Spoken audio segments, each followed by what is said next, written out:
ఇప్పుడు no cost cough syrup తో 60 రూపాయల విలువ గల ఇన్హేలర్ పూర్తిగా ఉచితం. దెబ్బకి దగ్గు జలుబు మాయం.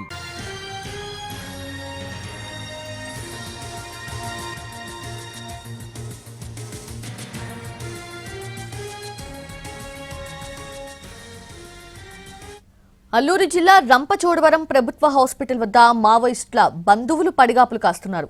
మావోయిస్టులకు ఆధార్ కార్డ్, అడ్రస్ ప్రూఫ్ లేకపోవడంతో DNA టెస్ట్ ఆధారంగా మృతదేహాలు అప్పగించనున్నారు. అయితే DNA టెస్ట్ రిపోర్ట్స్ రావటం ఆలస్యమవుతోంది. ఎన్కౌంటర్ జరిగిన తర్వాత మొదట మృతదేహాల కోసం బంధువులు వచ్చారు. అయితే వాళ్లకు DNA టెస్ట్ నిర్వహించి మృతదేహాలు అప్పగించడం కుదరదని చెప్పారు అధికారులు. ఆ తర్వాత ఛత్తీస్గఢ్ నుంచి చనిపోయిన వాళ్ళ కుటుంబ సభ్యులు వచ్చారు. ఇప్పటి వరకు హిడ్మా, రాజే, టెక్శంకర్, దేవా మృతదేహాలను కుటుంబ సభ్యులకు అప్పగించారు అధికారులు. లక్ష్మణ్, చైతు మృతదేహాలకు పోస్ట్ మార్టం నిర్వహిస్తున్నారు. లోకేష్, కమలేష్, షమీ మృతదేహాలను అప్పగించాల్సి ఉంది. ఈ నెల 18, 19న జరిగిన 2 ఎన్కౌంటర్స్ లో మొత్తం 13 మంది మృతి చెందినట్లుగా తెలుస్తోంది. రేపు సాయంత్రానికి మిగిలిన 4 మృతదేహాలను బంధువులకు అప్పగించనున్నారు డాక్టర్స్.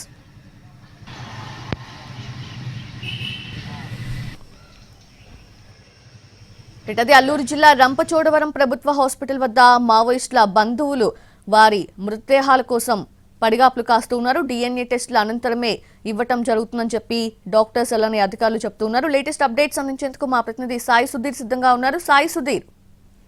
సౌజన్య, రంపచోడవరం ప్రభుత్వ హాస్పిటల్ దగ్గర మావోయిస్టుల బంధువులు పడిగాపులు పడుతున్నారు. అంటే ఈ నెల 18, 19 జరిగిన 2 ఎన్కౌంటర్లలో మొత్తం 13 మంది మావోయిస్టులు చనిపోయారు. ఇప్పటికే 4 మావోయిస్టులకు సంబంధించి ఎవరైతే హిడ్మా, అతని భార్య, మరో 2 టెక్శంకర్, మొత్తం ఈ 4 మృతదేహాలను వాళ్ళ కుటుంబ సభ్యులకు అప్పగించారు. వాళ్ళకి దానికి సంబంధించి అంత్యక్రియలు కూడా కంప్లీట్ చేశారు. అయితే వీరికి సంబంధించి ఎటువంటి ఆధార్ కార్డు లేకపోవడం, అదేవిధంగా ఎటువంటి అడ్రస్ ప్రూఫ్ లేకపోవడం సంబంధించి వాళ్ళు అసలు ఆ పేరుతో ఉన్న వాళ్ళైనా వాళ్ళ బంధువులైనా పూర్తి స్థాయిలో అధికారులు కన్ఫర్మ్ చేసుకుంటున్నారు. ఎందుకంటే తర్వాత టెక్నికల్ ఎవిడెన్స్ ఉండాలి, అదేవిధంగా పోస్ట్ మార్టం నివేదిక సంబంధించి ఒక ప్రోటోకాల్ ఉంటుంది కాబట్టి దానికి సంబంధించి ఖచ్చితంగా DNA టెస్ట్ ఆధారంగానే మావోయిస్టుల కుటుంబ సభ్యులు వాళ్ళు అవునా కాదు అని కన్ఫర్మ్ చేసుకున్న తర్వాత మాత్రమే వాళ్ళ మృతదేహాలను వాళ్ళకి ఇస్తామని అధికారులు చెప్తున్నారు. దానికి అనుగుణంగానే ఇప్పటి వరకు హిడ్మా, రాజే, టెక్శంకర్, దేవా వీళ్ళ 4 మృతదేహాలను వారి కుటుంబ సభ్యులకు అప్పగించారు. మరొక వైపు ప్రస్తుతానికైతే లక్ష్మణ్, చైతు మృతదేహాలకు పోస్ట్ మార్టం కొనసాగుతుంది. అంటే ఈ DNA టెస్ట్ రిపోర్ట్ వచ్చిన తర్వాత వాళ్ళ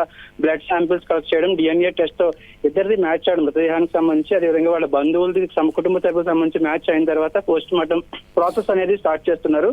ప్రస్తుతానికైతే లక్ష్మణ్, చైతు మృతదేహాలకు పోస్ట్ మార్టం కొనసాగుతుంది. మరొక వైపు లోకేష్, కమలేష్, షమి వీళ్ళ 3 మృతదేహాలకు సంబంధించి మొదటిగా ఏదైతే పోస్ట్ మార్టం ముందు చేసే ఇన్వెస్ట్ అనేది కంప్లీట్ అయింది. ఇన్వెస్ట్ కంప్లీట్ అయిన తర్వాత అంటే వాళ్ళు మ్యాచింగ్ అయిన తర్వాత వాళ్ళ మృతదేహాలను వాళ్ళకి అప్పగించడానికి ఏర్పాట్లు చేస్తున్నారు. సౌజన్య.